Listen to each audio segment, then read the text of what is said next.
This is a study in presence, where legacy is worn and becoming is bespoke.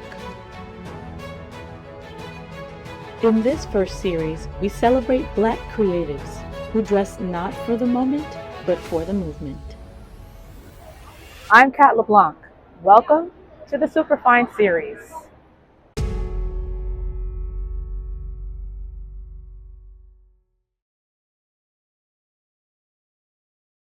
Julie, Hi, Kat. you look stunning. Thank you. First of So do all, you. This hair, It's just Black girl magic. it is. The absolutely. bouffant.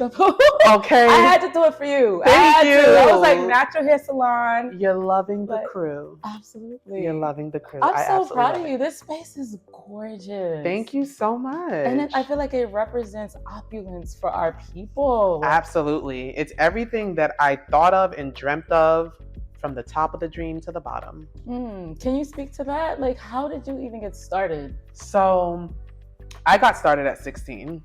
So I learned how to braid at the park at my grandma's house on Hispanic girl's hair. Okay. Yeah. Isn't that a little bit more slippery? Yeah. Okay. So I got my first braid in that slippery hair.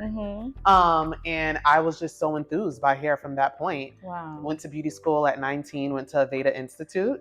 And then I worked with a stylist that taught me everything. His name was Keith Campbell. Okay. And from there, I started working in my dad's basement in 2015. And I went viral on like YouTube, and I got the whole Instagram going. What was the viral moment? The viral moment was with Chizzy Duru. Okay. She's a natural hair girly on YouTube, and I did a rod set and cut on her, and it came out, and the girls were just going crazy. What they say these days, eat them up. Yeah. Back then it wasn't eat them up, but it was eating. It was eating. Yes, and people were traveling upstate to my parents' house from New York to get their hair done. Okay. And of course, I started my YouTube, and then my hair started to become a thing, and I was influencing, doing the whole J hair bigger thing. And it's now rebranded into Citryne Rose, which is just, I lost everything in the pandemic. So Citryne Rose is actually empowering me to rise from the ashes. And that's what Citryne Rose actually is. It's empowering to rise from the ashes. And that's how we got here. That's beautiful. Yeah. How do you see the evolution of the natural hair care movement being applied to this theme of the Met Gala? So being that the looks are supposed to be clean and pristine, natural hair is all about the shape. So you can't really step out with natural hair trying to be elegant, in my opinion, without the proper shape and a proper haircut. Okay. Tell us more. Well, natural hair could look really unruly. Okay. And what I've noticed with our clientele is that they're unwilling to wear their natural hair without a proper shape and a haircut, because the cut really changes the way you feel about the entire look. And with fashion, our hair has to be prim and proper. The fro has to be shaped properly. It has to be slick in the way of creating some kind of crown on the head, whether that be a short cut, whether that be a bob. It has to have some sort of precision in order for it to sit well on a red carpet. Okay, so that leads me to my next question. If you were to style a look for the red carpet, what shape would that be? Well, it depends on who it is. It depends on the shape of their face. What if it was me? If it were you, I would definitely be adding some extensions to your hair, because I would want to create some type of sculpture on top of your head. Like, you have this bouffant going that looks really great on your face shape, but the exaggeration of the Met Gala is what we love, the art of it, right? Okay. So me being an artist, I would definitely want to get my texture match bundles in there. I'd want to get some color in there, even putting some balayage in there, adding some personality to it so that it becomes an art of its own in addition to your fashion. Ooh, any accessories? Yeah, I mean, let the Black girl magic flow. So even when we were getting ready, I was just like, ooh, if I did something on her hair that was like spray painted like gold on the tips and just like created something crazy. Like, I was just thinking of all the different ways of like accessories and jewels and different things that could be placed to bring that like angelic or futuristic kind of thing to the red carpet, I could definitely see something like that. Well, I hope you do someone's here for the red carpet. That would be incredible. Look. So you've had quite a journey from 19 to now. I mean, we don't need to know how old you are, but they say a lady never tells. I don't really care. 25. Okay. So from 19, your father's garage, pandemic, rebranding, you're in the middle of New York City with this beautiful natural hair salon. Where are you going from here? From here, is to inspire a whole new culture. The Black salon culture hasn't really had a strong reputation as far as what beauty school students have access to when they leave school.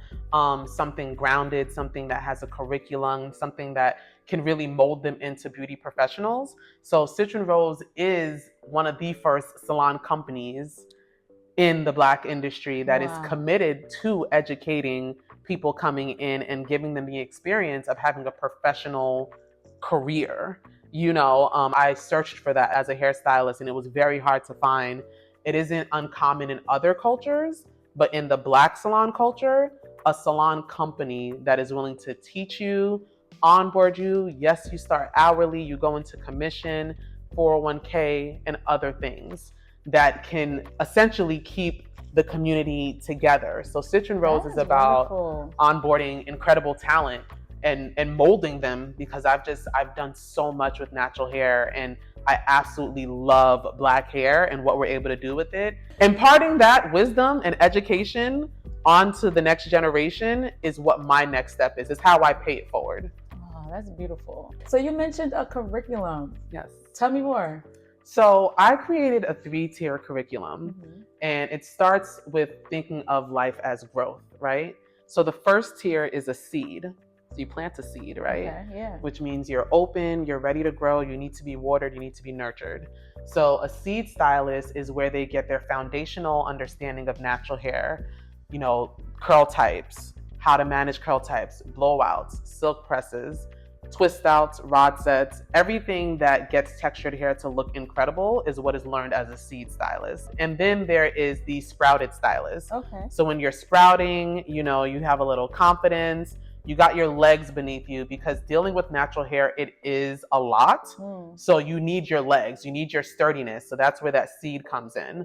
And then sprouted, we get into color theory, learning, all the different ways to cancel color, primary colors, all the things that help you become a chemist. Also, bob cuts are learned in the sprouted, and graduation, and everything that gets you further beyond the basics. Okay. And then in full bloom, you're full on doing it. You got, double processes, you got the highlights going, you got shortcuts, all the different pixies and stuff like that. But you must start at a seed. Absolutely. At full bloom, at the bloom of a tree, it is sturdy and it is not moving, and it is confident in its stance. And that's where I want to get stylists. Most recently, it has become illegal to discriminate against natural hair. How have you been a part of that movement in terms of when clients come to you before that was a thing and now that they're able to express themselves without being penalized? I have always supported natural hair. I've been with this fro for over 10 years. So I have always been an influence for people to be proud of their fro.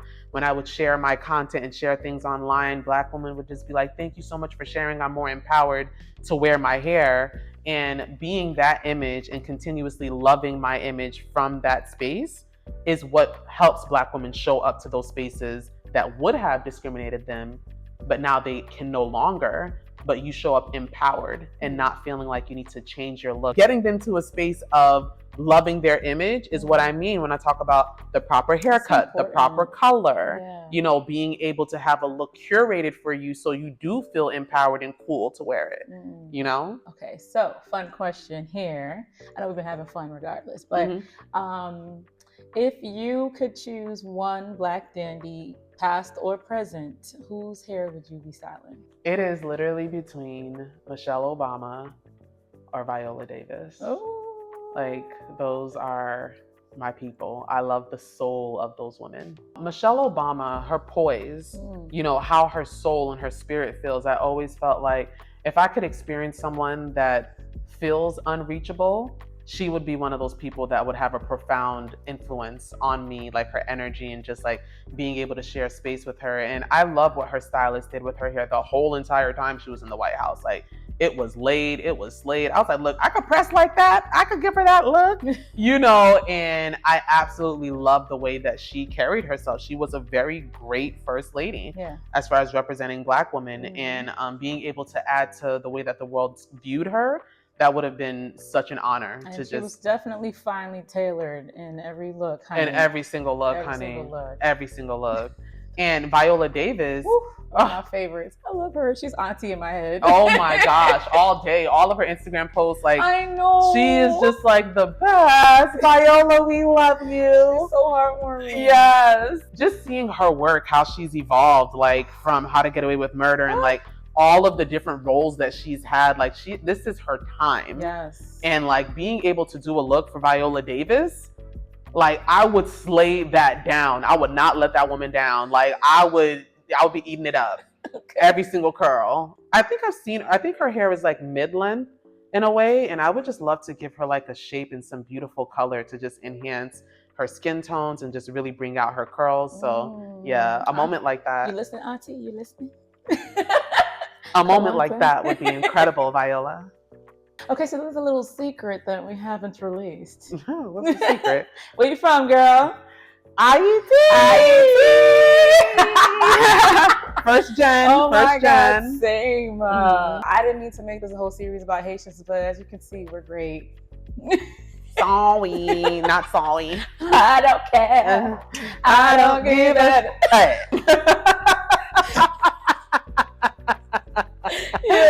I cannot. Okay. It was such a pleasure having you. Thank you. This is an amazing experience for anyone walking in here. I haven't got my hair done by you yet, but I can just feel in the atmosphere that I would be loved for, cared upon, and I would get out of that seat knowing that my crown reigns high.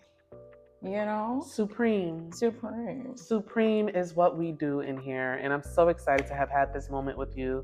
Truly, sister. Yeah. Truly. Ah.